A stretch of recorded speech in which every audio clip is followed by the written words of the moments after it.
سب کو آداب. میں ہنّا ہوں. میں میانمار کے مسیحی کی موت کے بعد زندگی کی طرف لوٹنے کے تجربے کا اشتراک کروں گی. ہسپتال میں اپنی موت کی تصدیق کے ایک دن بعد وہ زندگی کی طرف پلٹ آئی اور دوسروں کو بتایا کہ موت کے بعد جب اسے جہنم لے جایا گیا تو اس نے کیا دیکھا اور سنا. اس نے جہنم میں کیا کچھ دیکھا. وہ کیا تھا جس نے اسے بہت متاثر کیا. آئیے مل کر اس کا تجربہ سنتے ہیں.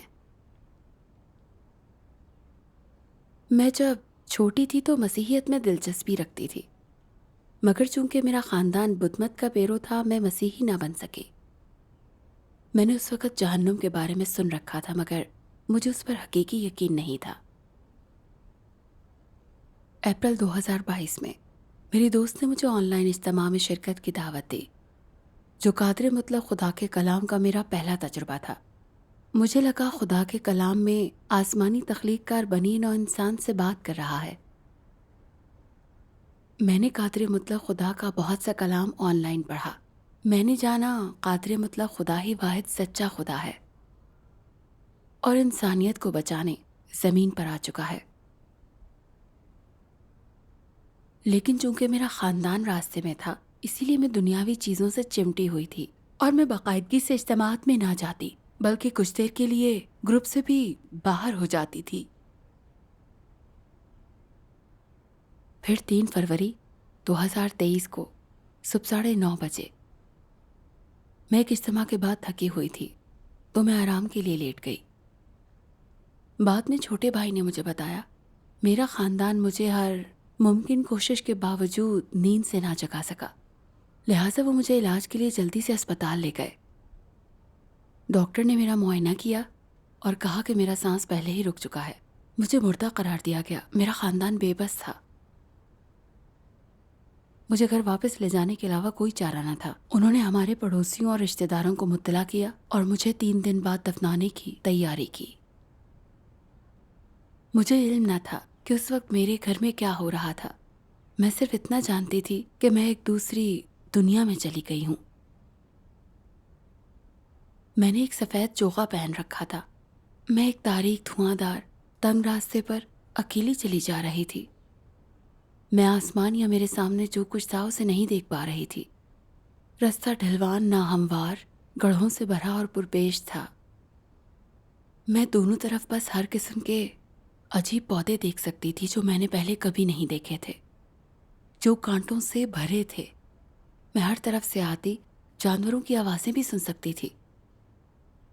میں اس راستے پر ننگے پاؤں چل رہی تھی اور یہ میرے پاؤں چھیل رہے تھے. میرا پورا جسم چل رہا تھا اور میری سانسیں پھول رہی تھیں.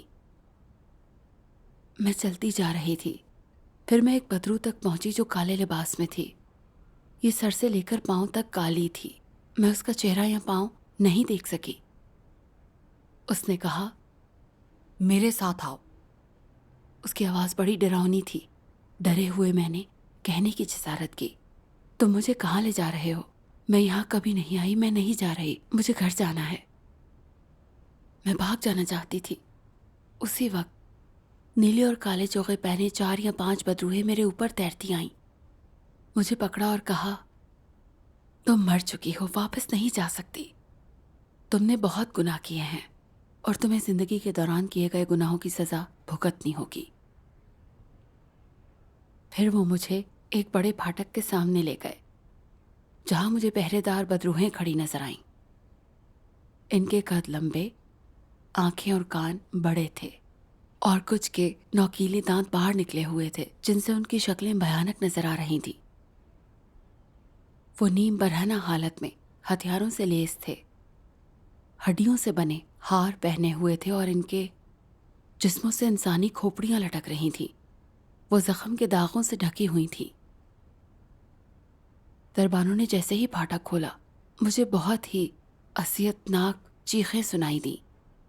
قریب اور دور ہر طرف سے کشمکش کی انتہائی دردناک آوازیں آ رہی تھیں. وہاں جلا دینے اور جھلسا دینے والی گرمی تھی. میں واقعی ڈر گئی اور بدروحوں سے پوچھا میں نے کیا غلط کیا تھا؟ مجھے یہاں نہیں ہونا چاہیے. انہوں نے وہ سارے گناہ مجھے دکھائے جو میں نے زندگی کے دوران کیے تھے، کس دن کس گھنٹے اور یہاں تک کہ کس منٹ میں نے یہ سب کیا تھا، حتیٰ کہ میرا لاپرواہی سے بولا گیا کوئی جھوٹ بھی وہاں واضح طور پر درج تھا۔ یہاں ہے کچھ مثالیں۔ 5 ستمبر 2022 کو بھائیوں اور بہنوں نے مجھے ایک اجتماع کی دعوت دی تھی، لیکن میں خاندان کا دباؤ محسوس کر رہی تھی، اس میں شرکت نہ کر سکی۔ 10 ستمبر 2022 کو میں نے ایک اجتماع چھوڑ دیا اور بھائیوں اور بہنوں کی فون کال کا جواب نہیں دیا کیونکہ میں ان سے ملنا نہیں چاہتی تھی۔ 5 اکتوبر 2022 کو کلیسیا کے تمام اراکین سے رابطہ منقطع کر دیا اور تمام گروپوں سے نکل گئی۔ 6 اکتوبر 2022 کو میں دنیاوی ترغیبات اور موج مستی کی خاطر خدا سے دور ہو گئی۔ میں ہکا بکا رہ گئی یہ دیکھ کر کہ میں نے کتنے گناہ کیے ہیں۔ میں واقعی ڈر گئی۔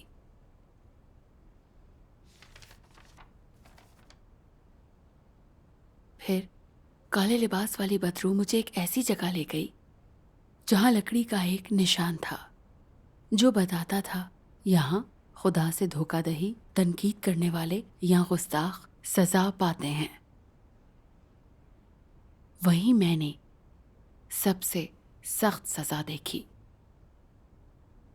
پہلی سزا یہ تھی، سزا پانے والوں کے منہ اور جلد کے اندر سے کیڑے نکلتے ہیں اور انہیں کاٹتے ہیں۔ اس طرح کے کیڑے انہیں ہر جگہ سے کتر رہے تھے جو کہ واقعی خوفناک تھا۔ دوسری قسم میں سزا پانے والے ننگے تھے اور وہ ایک ایک کر کے لمبے تختے پر لے جائے گئے جہاں 10 لوگوں کو اکٹھے سزا ملتی۔ انہیں گھٹنے ٹیکنے پڑتے اور ہاتھ پیٹھ پیچھے باندھ دیے جاتے اور ان کی ٹھوڑیاں تختے پر ٹکی ہوتی تھیں۔ ان کی گردنوں کے گرد رسے تھے اور جب رسے پیچھے کھینچے جاتے تو ان کی زبانیں نکل آتی تھیں۔ تختے کے دوسری طرف سینگوں والی ایک بھیانک بدرو ان کی زبانوں میں سے خمیدہ کانٹے گزارتی تھی، پھر باہر کھینچ لیتی تھی۔ کچھ کی زبانیں لمبائی سے دگنی کھینچ دی گئی تھیں۔ پھر بدرو نے قلم جتنی لمبی میخ لے کر ان کی زبانیں تختے پر ٹھوک دی جس کے نیچے آگ جل رہی تھی۔ وہ بدرو زبانوں پر لگاتار آب آتشین ڈال رہی تھی۔ یہ آگ جیسا کھولتا پانی دور کسی تالاب سے لایا جا رہا تھا اور مسلسل سب بدروہوں کو دیا جا رہا تھا۔ جب اسے زبان پر ڈالتے تو زبان برباد ہو جاتی تھی، کچھ کے تو آنکھوں کے گولے باہر گر گئے۔ پھر بدروہوں نے ان سب کے جسموں پر آب آتشین ڈالا جس سے وہ پوری طرح تباہ ہو گئے۔ سزا پانے والے اذیت سے چیختے رہے حتیٰ کہ وہ مر گئے۔ یہ ایک دہشت ناک منظر تھا۔ کچھ لوگ یہ برداشت نہ کر پائے اور جلد ہی مر گئے، لیکن اگر ان کے مزید گناہوں کی سزا دینا بھی باقی ہوتی تو وہ زندہ کیے جاتے تھے تاکہ سزا جاری رہ سکے۔ اگر وہ سزا ختم ہونے کے بعد بھی نہ مرتے تو ان کے جسم سے کیڑے نکل آتے اور انہیں کھا جاتے، پھر انہیں دوبارہ زندہ کیا جاتا تاکہ کسی اور طریقے سے سزا دی جائے۔ تیسری قسم کی سزا انہیں آب آتشین کے تالاب میں پھینکنا تھا۔ میں نے ایک بہت بڑی لوہے کی گول پلیٹ دیکھی جس کے ساتھ 4 رسے بندھے تھے۔ 100 یا 200 لوگ سزا کی کسی دوسری جگہ سے چند سیکنڈز میں آئے اور پلیٹ پر نمودار ہو گئے۔ انہوں نے کپڑوں کے بغیر دہکتی پلیٹ پر گھٹنے ٹیک دیے جبکہ خاردار رسوں نے خود بخود ان کے ہاتھ اور جسم کے بالائی حصے جکڑ لیے۔ یہ لوگ مختلف مذہبوں اور تہذیبوں سے تعلق رکھتے تھے۔ کچھ خدا پر ایمان نہیں رکھتے تھے جبکہ دیگر مسیحی یا بدھ مت کے پیرو تھے۔ انہیں سزا مل رہی تھی کیونکہ انہوں نے خدا کے کام کو قبول نہیں کیا تھا اور اس پر تنقید کی تھی۔ اگرچہ ان میں سے بعض خدا کا نیا کام قبول کر چکے تھے، ان کا ایمان سطحی، برائے نام اور خدا کو دھوکہ دینے والا تھا۔ ایسے شخص کو بھی خدا کی جانب سے سزا دی گئی تھی۔ وہ سب اپنے عقیدے کے خدا کو پکار رہے تھے۔ کچھ نے اس خدا کو پکارا اور پھر اس خدا کو اتنا غلغپاڑا تھا کہ مجھے کوئی آواز صاف سنائی نہیں دے رہی تھی۔ وہ چاہے کیسی بھی چیخو پکار کر رہے تھے مگر انہیں کوئی جواب نہ ملا۔ اس کے بعد ان لوگوں کو ایک بڑے تالاب پر لے جایا گیا اور اس تالاب میں ابلتا ہوا آتشی پانی تھا۔ ان کی رسیاں خود بخود ڈھیلی ہو گئیں، لوہے کی پلیٹ جھک گئی اور وہ سب اندر گر گئے۔ وہ ابل رہے اور تلے جا رہے تھے۔ وہ اتنے جل رہے تھے کہ اذیتناک کرب سے چیخ اٹھے۔ کچھ لوگ کنارے پر تھے، تالاب سے ریگتے ہوئے نکلنے کی پوری کوشش کر رہے تھے، لیکن وہ واپس اندر گر جاتے۔ کچھ ہی دیر میں چیخو پکار کی آواز ختم ہو گئی۔ ہر کوئی مر چکا تھا اور تالاب کے آب آتشی پر تیر رہا تھا۔ جب وہ سب مر چکے تو ایک دیو قامت جال ان سب کو گھیر کر اٹھا کر اوپر لے گیا اور وہ اگلی سزا کے لیے پھر سے زندہ ہو گئے۔ پھر مجھے ایک اور جگہ لے جایا گیا۔ وہاں والوں کو اپنے والدین، بزرگوں یا اساتذہ کی توہین کرنے پر ہر طرح کی سزا دی جا رہی تھی۔ ان میں سے کچھ ننگے تھے، گردن میں، بازوؤں میں اور ٹانگوں میں کانٹے دار زنجیروں سے جکڑے ہوئے تھے۔ انہیں کوڑے مار کر ایسا خونی گودا بنا دیا گیا کہ ان کا گوشت اور خون نیچے بہنے لگا۔ وہ ہاتھ پاؤں مار رہے تھے اور درد سے چیخ رہے تھے۔ جہنم کی بدروحوں نے ان کے ہاتھ پاؤں کلہاڑوں سے کاٹ ڈالے اور انہیں کچلنے کے لیے ہتھوڑے جیسی کوئی چیز استعمال کی۔ سزا دیتے وقت ان سے پوچھا جاتا، کیا تم نے اس وقت یہ گناہ نہ کرنے کا نہیں سوچا تھا؟ وہ پشیمان تھے مگر انہیں کوئی نہیں بچا سکتا تھا۔ انہیں اذیت سے مار دیا گیا۔ اس کے بعد وہ دوبارہ زندہ ہو گئے اور اگلی سزا پائی۔ کچھ لوگ زندہ دفن کر دیے گئے تھے۔ وہاں پر زمین حرکت میں تھی، گھوم رہی تھی اور ریت میں آگ جل رہی تھی۔ سزا پانے والوں کو زمین آہستہ آہستہ نگل رہی تھی۔ وہ دھنس رہے تھے حتیٰ کہ انہیں موت آ گئی۔ پھر مجھے وہاں لے جایا گیا جہاں بدکاروں کو سزا دی جا رہی تھی۔ وہ اپنی زندگیوں کے لیے بھاگ رہے تھے۔ کچھ کو تیر مار کر ہلاک کر دیا گیا اور کچھ کو چھرا گھونپ کر۔ کچھ کے پیچھے جانور پڑ گئے اور انہیں کاٹ کر ہلاک کر دیا۔ بالآخر ان میں سے کوئی بھی نہ بچ سکا اور ہر ایک مر گیا۔ جو مر گئے تھے وہ اگلی سزا پانے کے لیے پھر زندہ ہو گئے۔ میں نے ایک اور جگہ دیکھی۔ وہاں ان لوگوں کو سزا ملتی جو لوگوں کو دھوکہ دیتے تھے، جنہوں نے لوگوں سے فائدہ اٹھایا تھا یا سازشیں کی تھیں یا ان کے حاسد تھے۔ وہاں ایک لٹکتا ہوا پل تھا جس کا فرش لکڑی کا تھا، جس کے دونوں طرف کانٹے دار رسے تھے۔ کانٹے دار رسوں کو پکڑنے سے خون نکلتا تھا مگر انہیں پکڑے بنا وہ گر جاتے اور نیچے ایک آگ کی جھیل تھی۔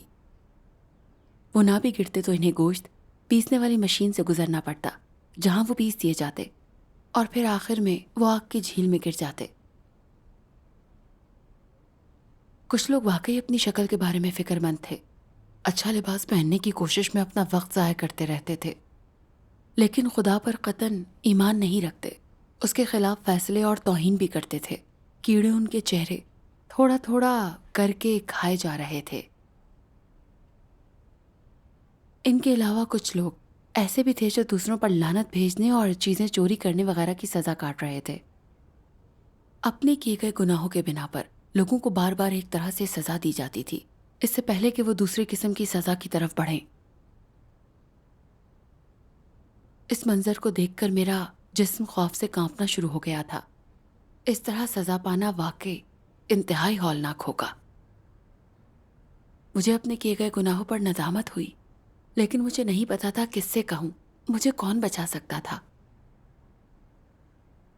میں نے بدحواسی میں بدھ مت کے کچھ سوترا پڑھے، لیکن کوئی جواب نہ ملا اور میرا خوف بھی کم نہ ہوا۔ مجھے اچانک یاد آیا کہ میں تو سچے قادر مطلق خدا پر ہی یقین رکھتی تھی۔ قادر مطلق خدا کا کلام مجھے یاد آیا۔ اپنی روزمرہ کی زندگی میں تمہیں جن بھی مشکلات کا سامنا ہو، تمہیں لازماً خدا کے حضور آنا ہوگا۔ تمہیں سب سے پہلے دعا میں خدا کے سامنے گھٹنے ٹیکنے چاہیے، یہی سب سے اہم ہے۔ میں جانتی تھی خدا ہر چیز پر فرما روائی کرتا ہے اور میرے ساتھ سب کچھ اسی کی اجازت سے ہو رہا تھا. مجھے اسے ہی پکارنا چاہیے. میں نے اپنے مختلف گناہوں کے بارے میں سوچا. میں خدا کی جانب لاپرواہ تھی اور اسے بھلا بیٹھی تھی. جب میں اچھا محسوس کرتی تو اپنے ایمان پر عمل اور اجتماعات میں شرکت کرتی، لیکن جب ایسا نہیں ہوتا تو میں اجتماعات چھوڑ دیتی تھی. میں ایک مسیحی تھی مگر میرا خدا پر ایمان مستند نہیں تھا. میں اس کی طرف لاپرواہ اور پرفریب تھی. میں موج مستی میں وقت گزار کر خوش تھی لیکن خدا کی عبادت میں وقت نہیں گزارتی تھی. میں نے یہ سب سوچا تو واقعی پچھتاوا ہوا اور میں نے دل میں خدا سے دعا کی، قادر مطلق خدا، میں نے بہت سے گناہ کیے ہیں. میں نے تجھ سے بے اتنائی بڑھتی اور سرد موری دکھائی ہے. گناہ کرتی رہی اور اپنا فرض بخوبی انجام نہیں دیتی تھی. اب میں واقعی خوفزدہ ہوں اور پچھتاوے سے لبریز ہوں. میں یہاں آنا اور ان گناہوں کی سزا پانا نہیں چاہتی. میں توبہ کے لیے تیار ہوں. مہربانی مجھے توبہ کا ایک موقع دو. میں تیرے انتظامات کی اطاعت کرنا اور تیری مرضی کے مطابق سب کچھ کرنا چاہتی ہوں. میں نے اس طرح بار بار دعا اور اعتراف کیا، ایک ایک کر کے اپنے کیے گئے گناہوں کی خدا سے توبہ کی. میں بتدریج پرسکون ہو گئی اور پھر اتنا خوفزدہ محسوس نہیں کیا. بعد میں نے محسوس کیا کہ کوئی آواز میرا نام لے کر پکار رہی تھی. پھر مجھے روشنی کی کرن سے آواز آئی، دانی، کیا تم نے توبہ کر لی ہے؟ تم نے بہت سے گناہ کیے ہیں. تمہیں خدا پر بھروسہ اور گناہوں سے اجتناب کرنے کی ضرورت ہے. تم توبہ کے لیے سزا کا انتظار نہیں کر سکتی. خدا کے الفاظ کو اپنے دل میں نقش کر لو اور سچائی کی پیروی کرو. تم جو سمجھتی ہو اور عمل میں لاتی ہو وہ درست ہونا چاہیے. یہ تمہارا آخری موقع ہے اور اگلی بار نجات تمہیں دوبارہ دستیاب نہیں ہوگی. جب تک تم زندہ ہو اپنا فرض بخوبی نبھانے اور خدا کی بادشاہی میں داخل ہونے کے لیے سخت محنت کرو. اپنے گناہ یا غلطیاں مت دہراؤ اور ایسے کام نہ کرو جس پر تمہیں پچھتاوا ہو. چونکہ تم نے اپنا فریضہ پورا نہیں کیا اسی لیے تم نہیں مرو گی. تم ان کو بچانے جا رہی ہو جو تباہی میں پڑ گئے ہیں.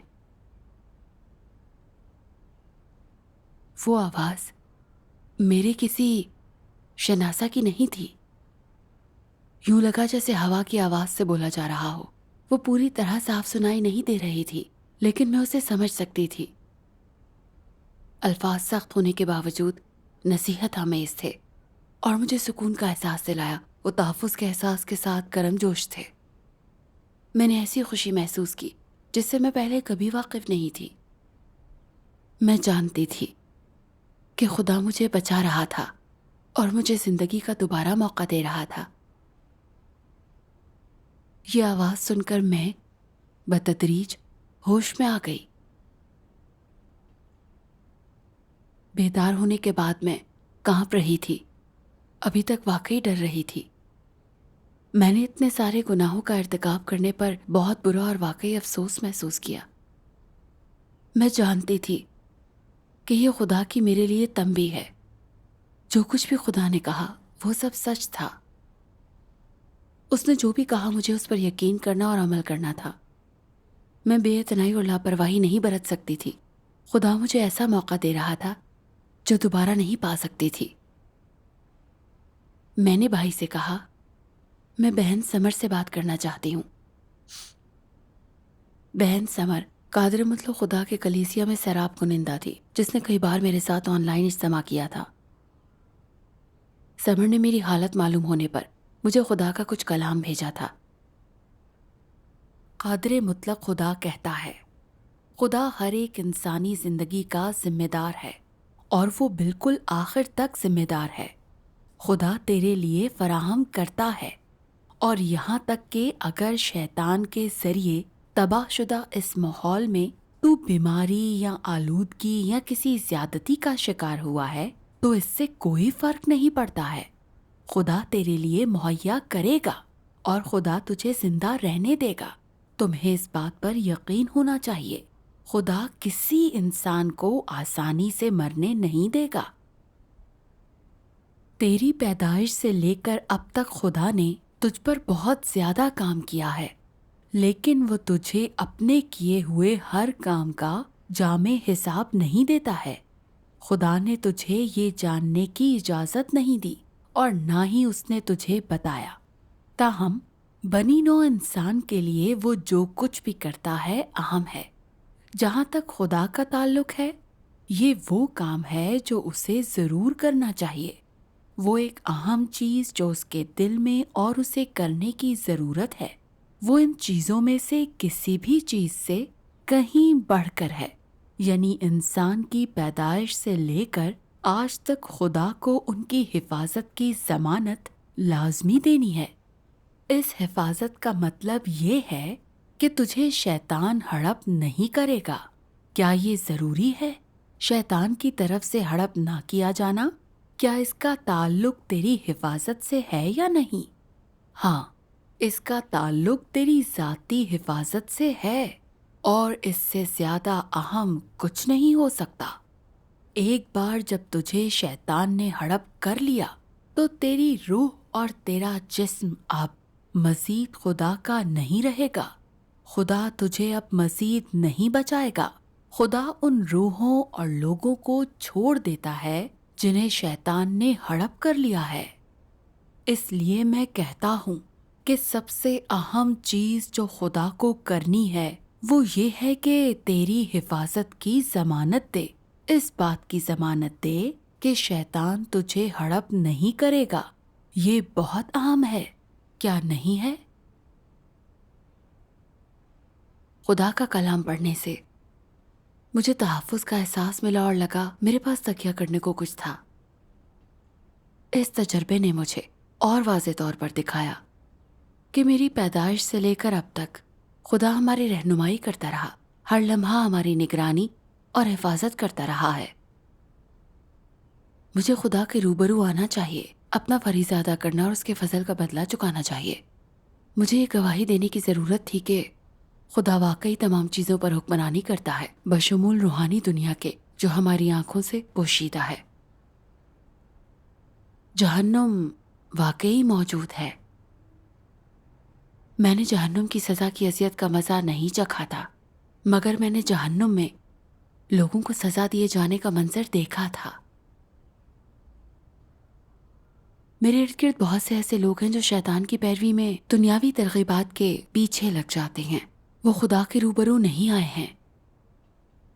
میں ان کے بارے میں فکر مند ہوں، نہیں چاہتی جن کو جانتی ہوں وہ جہنم میں جائیں اور تکلیف اٹھائیں۔ چاہے وہ خدا کے آخری ایام کے کام کو قبول کریں یا نہ کریں، میں اپنی ذمہ داری پوری کروں گی اور انہیں گواہی دوں گی کہ جہنم واقعی موجود ہے اور خدا کا اختیار واقعی موجود ہے۔ صرف قادر مطلق خدا ہی ہمیں جہنم کی اذیت سے بچا سکتا ہے۔ میں ان لوگوں کے لیے جو اس کے سامنے نہیں آئے خدا کے کلام کا ایک اقتباس پڑھنا چاہوں گی، اور ان کے لیے جنہوں نے خدا کو قبول کیا ہے لیکن اس کی نجات کی قدر نہیں کرتے۔ قادر مطلق خدا کہتا ہے، میرا آخری کام نہ صرف انسان کو سزا دینے کے لیے ہے بلکہ انسان کی منزل کا انتظام کرنے کی خاطر بھی ہے۔ مزید برآں یہ اس لیے ہے کہ تمام لوگ میرے اعمال اور افعال تسلیم کر لیں۔ میں چاہتا ہوں کہ ہر ایک فرد یہ دیکھے کہ میں نے جو کچھ بھی کیا ہے وہ درست ہے، اور یہ کہ میں نے جو کچھ کیا ہے وہ میرے مزاج کا ایک اظہار ہے۔ یہ انسان کا کام نہیں ہے، فطرت کا کام تو بالکل بھی نہیں ہے جس نے انسانوں کو پیدا کیا، بلکہ میں ہوں جو مخلوق میں ہر جاندار کی پرورش کرتا ہوں۔ میرے وجود کے بغیر بنی نوع انسان صرف فنا ہو جائے گا اور آفت کے غضب کا شکار ہو جائے گا۔ کوئی بھی انسان پھر کبھی خوبصورت سورج اور چاند یا ہری بھری دنیا کو نہیں دیکھ سکے گا۔